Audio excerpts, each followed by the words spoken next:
Estamos en vivo desde el sur y como se los contaba, nuestro corresponsal en Buenos Aires, Edgardo Esteban, entrevistó para nuestro programa al intelectual argentino Atilio Borón. Vamos a presentarles este diálogo. Profesor Atilio Borón, muchas gracias por esta entrevista con En Vivos del Sur. Usted dice que el golpe de Estado en Honduras se debe al acercamiento de este país con los integrantes del ALBA y se ven imágenes denigrantes de los presidentes de Venezuela, Bolivia y Ecuador. ¿Qué intereses ha tocado este mecanismo de integración? Bueno, creo que muchos intereses, ¿verdad? En primer lugar, el hecho de que Honduras, al integrarse a Petrocaribe, reciba petróleo a precio subsidiado, evidentemente perjudica los intereses de los grandes oligopolios petroleros que operan en Centroamérica, el Caribe y a nivel mundial. Y en segundo lugar, perjudica seriamente los intereses de la industria farmacéutica y de los distribuidores de productos medicinales en Honduras, porque con la integración al ALBA tienen que enfrentar la competencia de productos cubanos genéricos, ¿verdad?, de mejor calidad y de un precio mucho más reducido. Y eso evidentemente ha generado una molestia muy grande en los sectores empresariales que estaban vinculados a ese negocio y que se beneficiaban con precios exorbitantes que pagaban los consumidores hondureños cada vez que tenían una enfermedad. Y es de destacarse que los dos grandes diarios de Honduras, La Prensa y el Heraldo, son diarios que tienen intereses muy fuertes también en la industria farmacéutica local.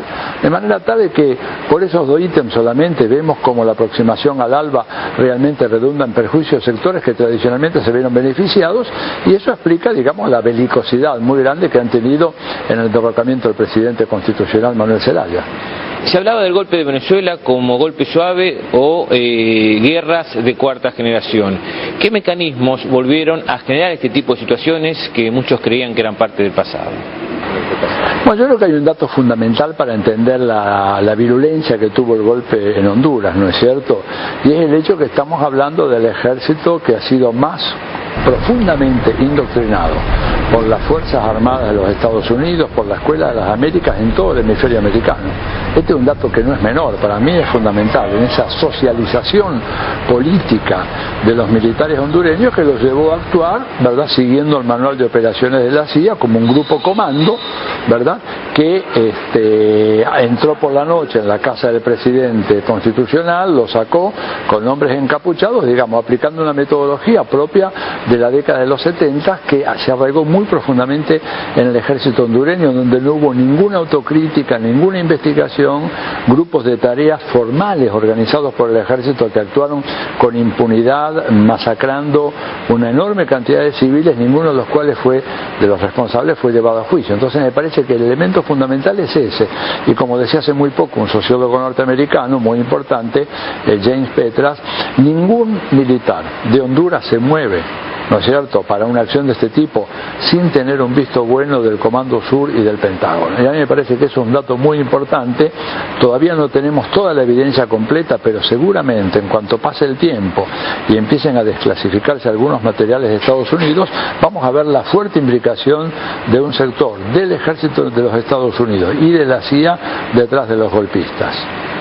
Costa Rica, Oscar Arias, tremendo error. Así se refería de la mediación al presidente Hugo Chávez. ¿Usted qué cree? ¿Cómo analiza esta situación? Yo creo que en realidad acá no hay mediación posible. Acá lo que tiene que haber es la inmediata restitución, ¿verdad?, de Manuel Zelaya al cargo de presidente de la República de Honduras. Cualquier mediación va a significar que Zelaya va a tener que resignar sus prerrogativas como presidente, que va a tener que arrojar por la borda la legitimidad que le otorga el voto popular hondureño a cambio de una medida que realmente es completamente inaceptable por los cánones democráticos. De manera que yo realmente lo que espero es que la misión de Arias se limite a convencer a los golpistas que tienen que retirarse, volver a sus cuarteles y enfrentar las responsabilidades por esa acción, aunque para que esto ocurra me parece a mí que va a ser decisivo que Estados Unidos mande un mensaje claro, exento de las ambigüedades que ha ido teniendo teniendo en la primera semana, aunque ahora es lícito reconocer de que ha habido una mayor precisión en relación a una eventual condena del golpe. Y digo eventual porque todavía no ha sido totalmente condenado por Estados Unidos, ni se ha interrumpido la ayuda económica militar que recibe Honduras de parte de los Estados Unidos. Entonces yo creo, sintetizando, en Costa Rica no hay mucho por mediar, simplemente lo que Arias tiene que hacer es convencer a los golpistas que tienen que retirarse a sus cuarteles, afrontar sus responsabilidades y lo mismo dirimir este pleito luego mediante una consulta popular como es lo que manda las reglas del juego democrático. El vicepresidente de Bolivia decía en una entrevista para En Vivos del Sur que el presidente Zelaya debía regresar nuevamente a su país. ¿Usted cómo analiza esta situación y cómo ve el constante reclamo del pueblo hondureño?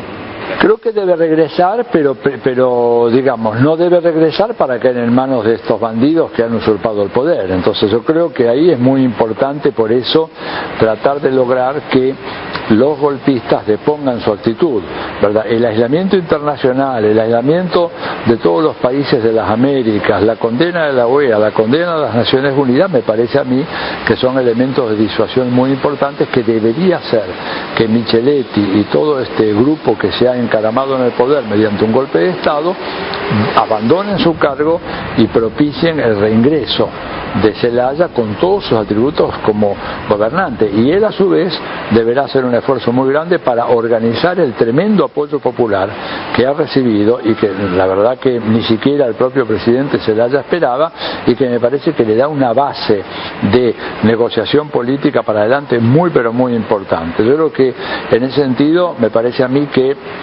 lo que debe hacer Zelaya es eso, y lo que deben hacer los golpistas es retirarse porque, bueno, evidentemente lo suyo carece de legitimidad democrática y está repudiado por la comunidad internacional como nunca antes se repudió un golpe igual.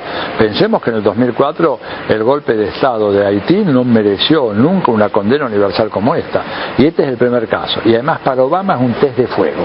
Si Obama de alguna manera por su ambigüedad convalida esto, todas las esperanzas de una nueva política para América Latina se disiparían de la noche a la mañana. Muchas gracias por esta entrevista. Gracias.